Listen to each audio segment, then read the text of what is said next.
I never thought that a piece of plastic could hold the weight of 1,000 lies, but there I was, standing in the middle of a packed stadium, watching the girl I loved pull off her mask only to reveal a face that shouldn't have existed.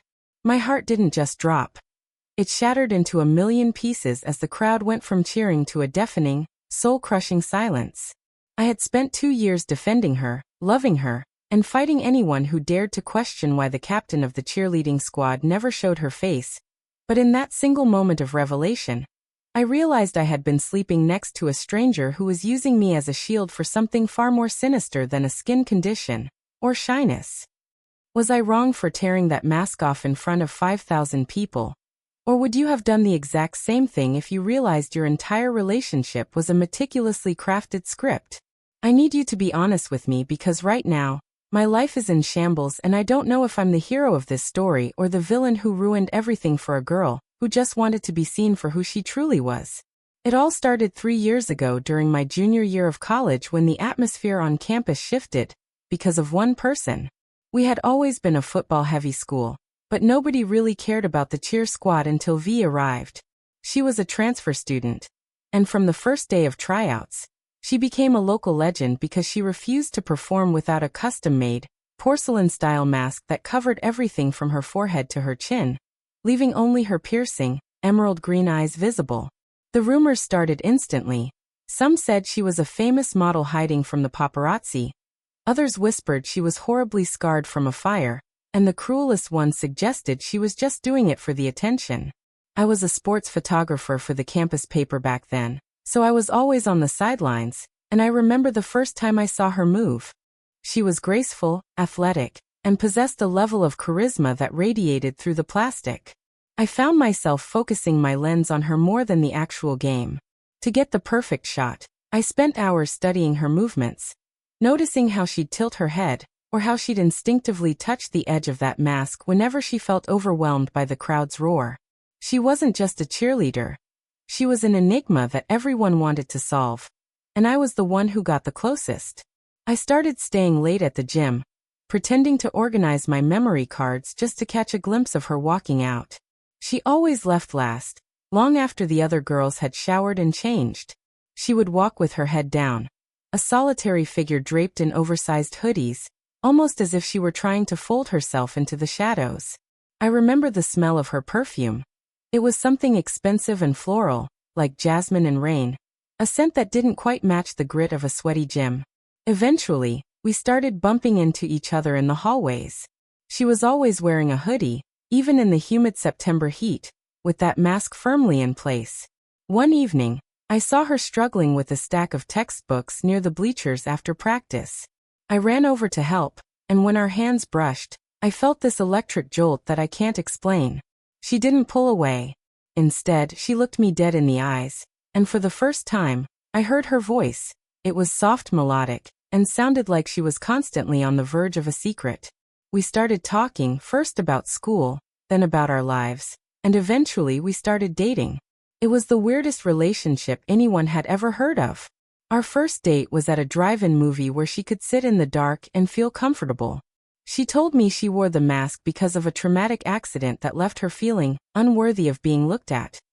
And being the hopeless romantic I was, I told her I didn't care about her face. I told her I loved her soul. I remember telling her that even if she never took the mask off, I'd still be the luckiest guy in the room. I took her to secluded parks at 2 a.m. just so she could feel the wind on her skin without the fear of a passerby catching a glimpse. We would sit on a rusted park bench, the only sound being the distant hum of the highway, and she would tell me about her old life. She described a house with a white picket fence, a mother who baked apple pies, and a tragic fire that stole it all in one night. She cried so convincingly that I felt a physical ache in my chest. I became her vault, her sanctuary. I started neglecting my own friends, my own family, just to be there for her. If she had a bad face day, which was her code for feeling particularly vulnerable, I'd drop everything to bring her takeout and sit with her in a pitch-black room. My friends thought I was crazy. My best mate Leo kept telling me, "Bro, you're dating a literal Phantom of the Opera.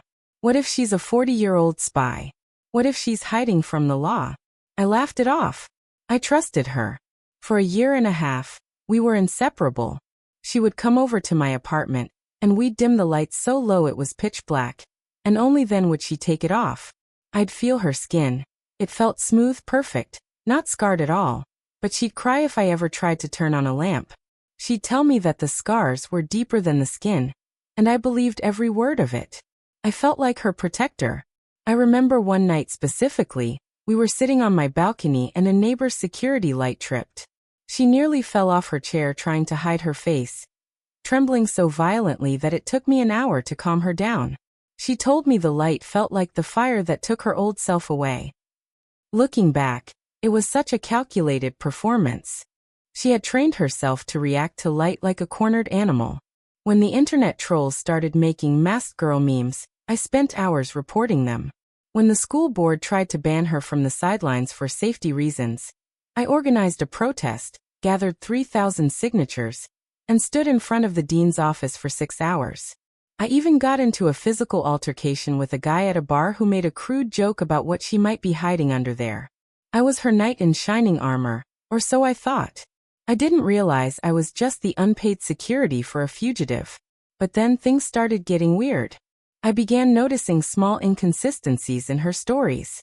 One day she'd say her mother died in the fire, and a month later she'd mention a recipe her mother used to make for her last year. When I pointed it out, she'd gaslight me, saying I wasn't listening or that her grief made her mind fuzzy. Then, I found a burner phone in her gym bag one night that was buzzing with texts from someone named Dad saying, "How much longer can you keep this up? The clock is ticking. The offshore accounts are being frozen, V. We need to move." When I confronted her, she broke down in tears, a masterclass in manipulation, saying her father was an abusive, powerful man who was trying to track her down to take her back to a life of forced marriage and misery. She claimed the offshore accounts were a lie he used to track her digital footprint. She told me she had stolen some of his money to fund her escape, and that he was using his connections to frame her. I felt like an idiot for even doubting her. I held her and promised I'd never let him find her. I even offered to help her move to a different state after graduation. But a few weeks later, I was editing photos from a recent game, and I zoomed in on a shot of her during a high-flying stunt. Her mask had shifted slightly due to the G-force of the flip, and for a split second, the camera caught a glimpse of a tattoo on her neck, a very specific, intricate serpent design with a diamond eye. It was small, hidden right behind her earlobe, but in high resolution, it was unmistakable. The next day, I was scrolling through a true crime forum. Don't ask why, I just like that stuff.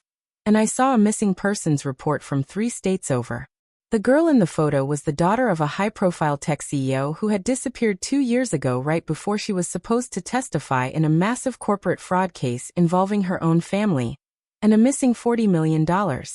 And there it was in the description, a serpent tattoo on the left side of her neck. My blood ran cold.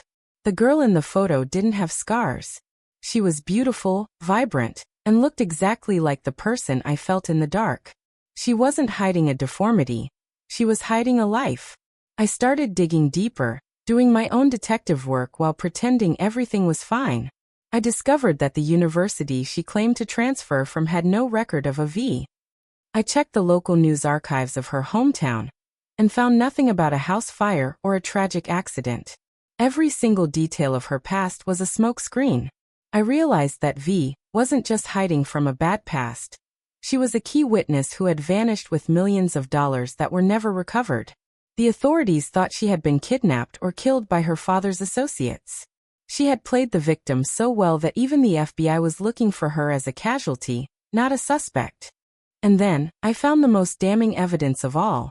A photo of her at a party from just a month ago, taken by a random student at a different university 3 hours away, where she was unmasked and laughing, looking perfectly fine. She wasn't traumatized. She was playing a character.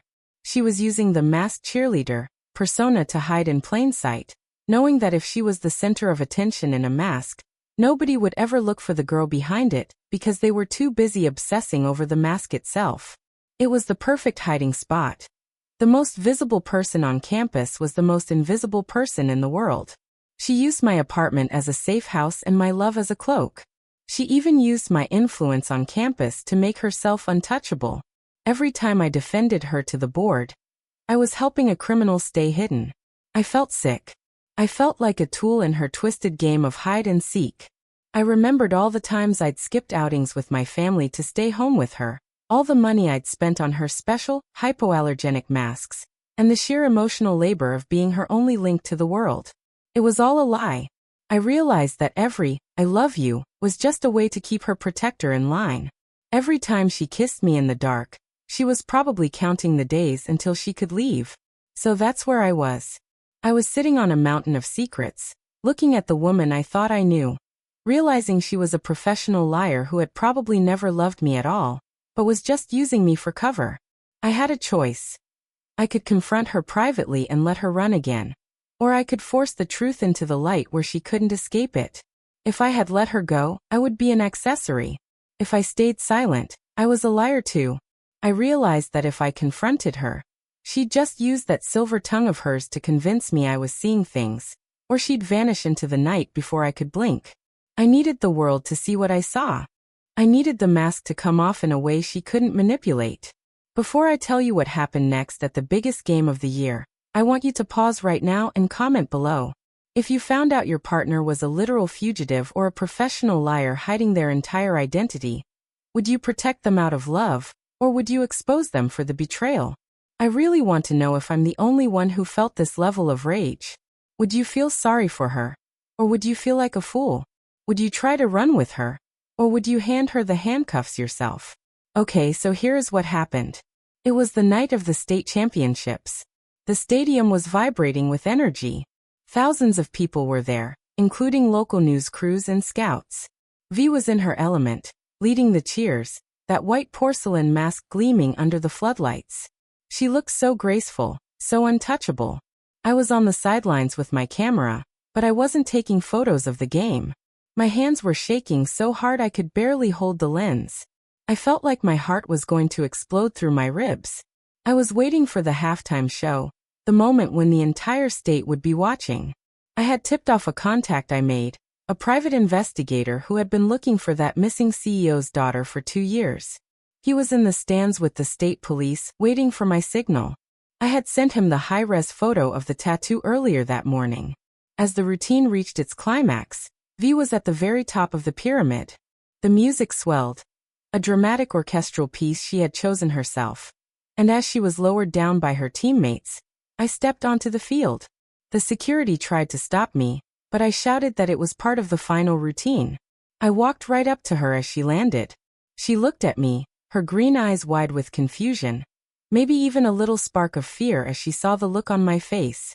It wasn't the look of a protective boyfriend anymore. I didn't say a word. I reached out, grabbed the edge of that mask, and yanked it off with everything I had. The elastic snapped with a sound that seemed to echo through the speakers. For the first time in front of the world, her face was revealed. She wasn't scarred. She wasn't burnt. She was radiant, and she was absolutely terrified. The giant screens in the stadium caught her face in high definition.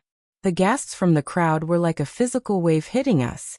Her teammates dropped their pom-poms in shock. She tried to cover her face with her hands, sobbing. "Arian, why? Why would you do this?"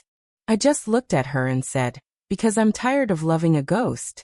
And the police are waiting for Sarah, not V." Within seconds, the police were on the turf. The stadium went into a frenzy. It turns out she wasn't just a witness. She was an accomplice who had helped her father funnel money out of the country before double-crossing him and running away with a portion of the cash himself. She had been living off that stolen money, using different identities in different college towns, staying just long enough to blend in before moving on. The abusive father was actually a man she had robbed of his last remaining assets before vanishing. The mask wasn't for her protection. It was for her survival. She had been planning to dump me and disappear to Europe the following week. I found the plane tickets in her gym bag after the arrest, business class, one way, scheduled for Monday morning. She didn't have a ticket for me. As they led her away in handcuffs, she looked back at me, and the look of pure, venomous hatred in her eyes is something I'll never forget. There was no more soft melodic voice, only a cold, hard stare of a woman who had been caught. She spat on the ground as she passed me, calling me a pathetic little fly. The aftermath was a total circus. I was interviewed by every news outlet in the state. My face was on the front page alongside hers. Some people called me a hero for helping catch a high-stakes criminal and recovering the evidence she'd hidden in her locker, while others, mostly people from our college who still fell for her act, called me a heartless jerk for publicly shaming a girl they had grown to admire. I even had people throwing eggs at my apartment door, calling me a traitor to love. My heart was broken, but my head was finally clear. I found out later from the investigators that she had been laughing about how easy I was to manipulate. She told her cellmate that she chose me specifically because I looked like the loyal, quiet type who wouldn't ask questions. She told the police that our entire relationship was market research to see if her story would hold up under pressure. That hurt more than the lies. I was just a pawn in a game I didn't even know I was playing. I was the prototype for her ultimate escape. I spent months in therapy trying to figure out how I missed the signs, or why I was so desperate to be a savior that I ignored the truth staring me in the face. I had to testify against her in court, looking her in the eyes as I detailed every lie she told me in the dark. She sat there with a smirk the entire time, like she was still winning. She got 10 years for fraud and embezzlement. I lost the girl I loved, but the truth is that girl never existed. She was a script, a costume, a piece of plastic. I sold all my camera gear because I couldn't stand looking through a lens anymore. It reminded me too much of how I used to watch her, thinking I was seeing something special. Every time I see a cheerleader now, I look for the mask. Every time I meet someone new, I look for the cracks in their story. I guess the moral of the story is that you can love someone with all your heart, but you can only love what they choose to show you. You can build a house on what you think is solid ground, only to find out it was a sinkhole covered in pretty flowers. Sometimes, the person you're willing to take a bullet for is the one holding the gun behind their back, waiting for the right moment to pull the trigger. Always look behind the mask, because you might find that the person you're protecting is the one everyone else needs protection from. Don't let your desire to be a hero blind you to the fact that some people just want to use your light to hide their shadows. If you think I did the right thing by exposing her, or even if you think I'm the biggest villain for doing it so publicly and ruining her chance at a fresh start, let me know in the comments. Like this video if you've ever been lied to by someone you trusted, and subscribe if you want to hear more stories that prove reality is weirder than fiction. Share your final thoughts on this whole mess in the comments section. I'll be reading them to see if I was justified or if I should have just let her go. I'll see you all in the next story.